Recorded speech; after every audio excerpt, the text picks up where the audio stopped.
Kita lanjutkan dialog kami, Pak Teguh. Tadi kita sudah membahas bahwa Thailand ini sempat meminta izin terlebih dahulu kepada Amerika Serikat. Ini kenapa Amerika Serikat selalu ada di sini ataupun harus memiliki izin dari Amerika Serikat?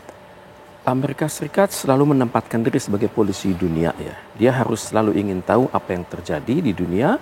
Kemudian dia juga punya pangkalan khusus di Bandara Utapao ya. Jadi saya perhatikan ada dua bandara besar di Thailand. Satu adalah Don Muang, kemudian satu Utapao. Di Utapao ini ada fasilitas listening post. Kemudian ada juga pesawat Amerika Serikat yang turun dan naik. Dan konon F-16 itu berasal dari situ.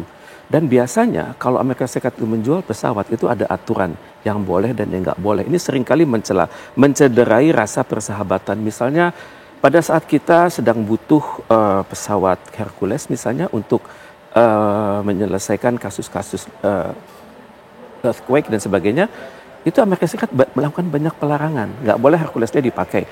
Jadi ini juga berlaku untuk F-16 yang dimiliki oleh Thailand. Sudah dibeli oleh Thailand, tapi ada restriction. Misalnya tidak boleh menggunakan bom, kemudian harus menggunakan channel tertentu, kemudian pilotnya harus certified di pangkalan dari Amerika Serikat, kemudian juga tidak mustahil hanya boleh bergerak setelah dipandu dari Utapao tersebut. Padahal kalau saat kita mendirikan ASEAN tanggal 8 bulan 8 tahun 67, itu adalah klausul itu di dalam preambul daripada ASEAN bahwa pangkalan-pangkalan militer yang masih ada saat itu hendaknya akan berakhir kalau tidak diperpanjang lagi. Itu adalah ide dari Adam Malik begitu. Dan sekarang kita perhatikan masih ada pangkalan-pangkalan militer tersebut di banyak negara ASEAN. Dengan adanya yang tadi latar belakang yang tadi Bapak sebutkan tadi, sepertinya itu Thailand seolah-olah patuh kepada Amerika Serikat dan juga tidak mengindahkan aturan-aturan yang ada di ASEAN. Ya, Thailand berada pada posisi yang sulit ya, tadi seperti yang di Pak Ginting katakan ya, itu ego itu selalu ada ya, di mana biasanya kepala pemerintah itu selalu mengklaim bahwa mereka bisa melakukan banyak hal, kemudian itu untuk kredibilitas mereka juga, apalagi pada saat ini kan tidak mesra itu pemerintahan sipil dan pemerintahan militer yang ada di sana kan. Dalam hal ini bisa kita tanyakan kenapa telepon itu bisa bocor dan siapa yang bocorkan dan apa tujuan pembocoran tersebut. Kalau dibocorkan dari dalam Thailand artinya untuk mendelegitimasi pemerintahan sipil. Dibocorkan oleh pihak Laos, Kamboja itu artinya adalah mereka menghendaki instabilitas dalam negeri Thailand, kemudian nanti mereka bisa melakukan memperkenalkan proposal-proposal yang pro dia.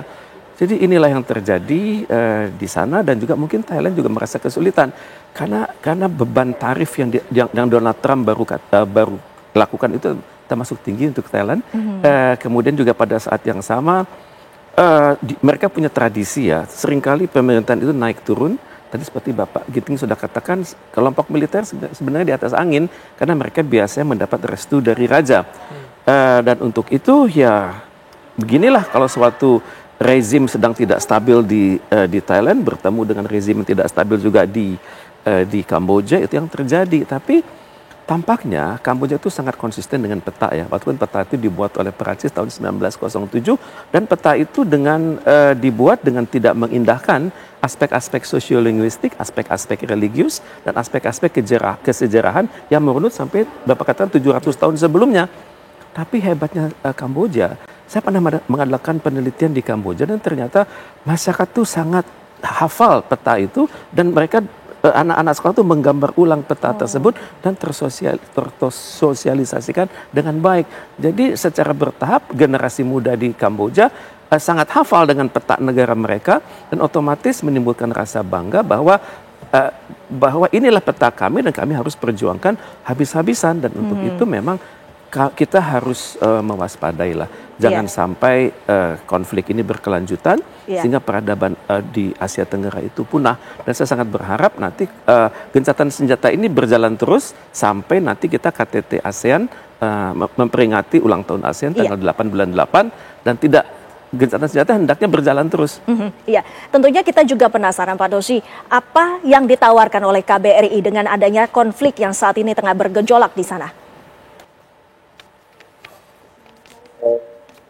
Terkait langkah apa ini maksudnya? Posisi dari KBRI sendiri? Terkait apa? Betul. Apanya? Silakan Pak. Iya, kalau untuk yang kita tawarkan, tentunya kalau komunikasi terkait langkah-langkah pemerintah Indonesia itu dilakukan oleh Kemlu Pusat. Nah, kalau kami di sini tentu fokus seperti saya sudah sampaikan tadi, perlindungan WNI, kita koordinasi tentang keamanan, tentang apa langkah-langkah yang telah dilakukan pemerintah Thailand terhadap melindungi warga negara asing, lalu juga perkembangan situasi di perbatasan, sehingga kita bisa menyiapkan langkah-langkah yang perlu dilakukan untuk memastikan keselamatan dan keamanan warga negara kita. Kita juga tentunya sebagai KBRI untuk melindungi masyarakat kita telah susun rencana contingency plan untuk antisipasi peningkatan eskalasi. Peningkatan eskalasi ini tentunya kita akan komunikasikan terus dengan pihak Thailand sejauh mana perkembangan di lapangan. Tentunya nanti akan kita koordinasikan dengan pusat terkait langkah-langkah berikutnya mengenai keamanan dan keselamatan warga negara. Apakah sudah ada arahan khusus mungkin dari Kementerian Luar Negeri Republik Indonesia di KBRI Bangkok? Sejauh ini arahannya memang kami sesuai yang sejak awal konflik dimulai, kita memantau secara dekat tentunya, koordinasi erat terus kita lakukan, komunikasi dengan pihak pemerintah setempat, dengan perwakilan-perwakilan dan kantong-kantong WNI serta perwakilan mahasiswa. Kita juga sedang susun contingency plan, kiranya ada peningkatan eskalasi, himbauan-himbauan resmi juga terus kita antisipasi sekiranya ada peningkatan eskalasi atau perubahan-perubahan kebijakan di lapangan di mana yang dapat berdampak terhadap WNI kita. Kita sudah share juga nomor hotline kita di berbagai kanal dan grup-grup WhatsApp. Sampai sejauh ini memang belum ada instruksi untuk terkait evakuasi dan sebagainya, tapi sekali lagi koordinasi erat, komunikasi erat kita terus lakukan dan juga kita siapkan segala sesuatu yang memastikan keamanan dan keselamatan WNI. Baik, terima kasih Pak Dosi. Sayang sekali Pak Dosi harus meninggalkan kami terlebih dahulu. Terima kasih waktunya bersama kami di Apa Kabar Indonesia Malam. Pak Dosi sehat selalu dan kita lanjutkan perbincangan dengan para narasumber di sini. Pak, selamat tidak. Kita sudah mengetahui, tadi Pak Samo juga menyatakan bahwa di belakang Thailand ini adalah Amerika Serikat. Tapi di belakang Kamboja ini siapa?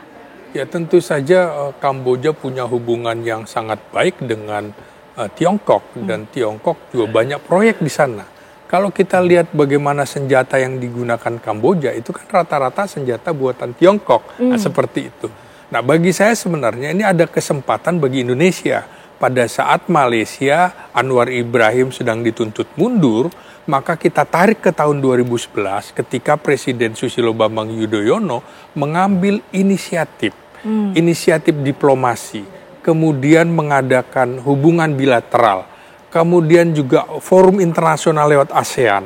Nah, kemudian pemantauan kenapa? Karena tentara kita beberapa kali sudah pernah menjadi pasukan perdamaian, termasuk di Kamboja. Saya kebetulan pernah ke Kamboja, pasukan kita ada di sana dulu. Nah, Indonesia sangat dihormati oleh Kamboja, di mana beberapa anggota pasukan khusus Kamboja justru dilatih di Indonesia. Justru dulu pada saat Presiden SBY mengambil inisiatif itu kan luar biasa, dihormati. Nah, posisi ini bisa diambil oleh Presiden Prabowo Subianto dengan background militer. Dia tahu konflik-konflik militer ini harus diselesaikan dengan cara diplomasi ala militer yang tidak kehilangan harkat dan martabatnya. Saya kira ini bisa dilakukan inisiatif ketika Malaysia agak terlambat dan juga kalau Amerika kan aneh ketika memberikan izin baru gencatan senjata. Nah, Cina Xi Jinping sudah juga mengajukan ajukan perundingan damai. Tapi kalau soal gencatan senjata, ini kan kemarin diajukan di hari Jumat, tapi hari ini kan ada penyerbuan dari Thailand. Karena melihatnya begini, kalau dari militer, kalau kuat dia ngapain juga harus diplomasi kan gitu. Kehilangan wilayah. Dia sudah merasa bahwa saya mengusir Jepang sampai wilayah itu. Saya mengusir Prancis sampai wilayah itu. Kok wilayah ini sekarang bukan wilayah saya? Sementara candi itu kan ada candi kembarnya sekitar 90 km dari candi tersebut. Di wilayah Thailand ada 2 candi. Dan itu secara geografis juga lebih dekat jangkauannya dari Thailand, memang lewat belakang. Jadi Thailand juga merasa bahwa, candi kita yang segitiga itu kok satunya di wilayah sana. Iya, dan itulah yang menjadi perdebatan sampai dengan sekarang. Berarti Pak Teguh, yang saya garis bawahi tadi, Artinya Indonesia peranannya juga cukup penting ya Pak Teguh. Ditahan Betul. jawabannya nanti Betul. kita usai jeda akan membahasnya lebih lanjut pemirsa.